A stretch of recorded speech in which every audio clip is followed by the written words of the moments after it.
আসসালামু আলাইকুম ওয়া রাহমাতুল্লাহি ওয়া বারাকাতুহু।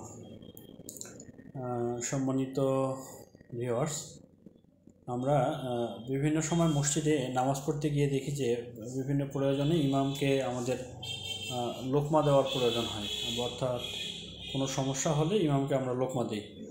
তো আমরা আমাদের সকল মসজিদে বিভিন্ন জায়গায় দেখি যে লোকমা দেওয়ার যে প্রচলিত পদ্ধতি আমাদের, বিশেষ করে বাংলাদেশে, সেটাতে আমরা দেখি যে সবাই লোকমা দেওয়ার জন্য আল্লাহু আকবার বলে শব্দ করে বা আল্লাহু আকবার বলে তাকবীর ধ্বনি দেয়।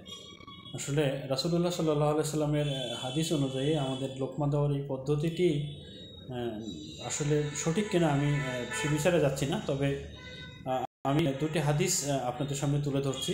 দুটি হাদিসেই সহিহ বুখারী থেকে নেয়া। হাদিসটি হচ্ছে প্রথমত হযরত আবু হুরায়রা রাদিয়াল্লাহু তাআলা আনহু থেকে বর্ণিত। তিনি রাসূলুল্লাহ সাল্লাল্লাহু আলাইহি সাল্লাম থেকে ইরশাদ করেছেন, রাসূলুল্লাহ যে ইমামের দৃষ্টি আকর্ষণের জন্য অর্থাৎ লোকমা দেওয়ার প্রয়োজন হলে পুরুষদের বেলায় তাসবিহ বা সুবহানাল্লাহ বলতে হবে, আর মহিলাদের বেলায় তাসফিক অর্থাৎ হাতের তালু দিয়ে অন্য হাতের তালুতে মারা, অর্থাৎ তালি বাজানোর মতো শব্দ করা।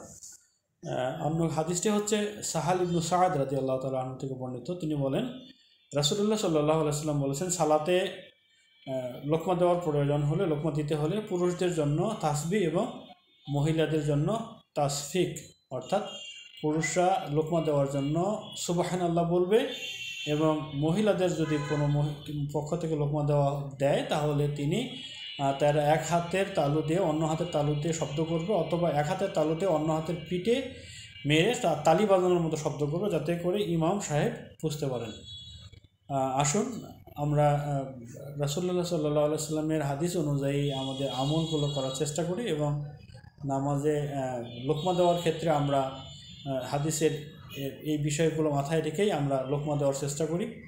আমাদের অতীতের যেটা আছে সেটি আমরা যদি আমাদের কাছে প্রমাণিত থাকে সে বিষয়েও আমার দৃষ্টি আকর্ষণ করার জন্য আমি অনুরোধ জানাচ্ছি। আসসালামু আলাইকুম।